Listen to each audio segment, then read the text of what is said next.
Je me promenais hier avec ma chienne et je croise un couple qui promène aussi son chien et ils sont avec leur fils qui devait avoir entre 2-3 ans et qui était sur sa petite trottinette. Et ils arrivent à un moment donné dans une légère pente et là l'enfant prend de la vitesse et catastrophe, il tombe, grosse crise de larmes. Donc les parents se mettent autour de lui, j'entends pas trop ce qui se dit parce que voilà, je suis pas non plus, je me précipite pas vers eux, mais en tout cas je vois qu'ils sont autour de lui, mais j'entends vraiment que la crise de larmes, elle continue et l'enfant, il continue vraiment dans ses larmes. Au bout d'un moment, je vois le papa qui s'éloigne avec le chien, donc j'en déduis que probablement ils se sont mis d'accord pour que ce soit la maman qui gère. Donc la maman, elle est accroupie face à l'enfant, elle le regarde, elle lui parle. J'entends des choses comme est-ce que tu veux ta trottinette ou tu veux pas ta trottinette? Et donc elle lui pose des questions.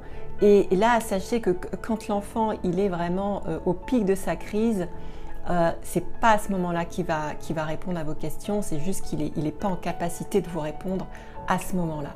Et donc, à votre avis, qu'est-ce qui se passe pour la maman dans ce cas-là? Je ne sais pas si ça vous est arrivé d'être dehors avec votre enfant qui a une crise de larmes, avec tout le monde qui vous regarde, etc. C'est vraiment pas confortable. Donc la maman, elle vit un minima de l'inconfort par rapport déjà au fait d'être dehors, probablement du stress par rapport à tout ça, et elle a juste une seule envie, reprendre la balade qui avait si bien commencé, et que voilà, que ça tourne pas finalement à une balade gâchée, on peut imaginer. Voilà, elle est beaucoup centrée sur le moment où le petit va reprendre la balade, soit sur sa trottinette, soit d'une autre manière.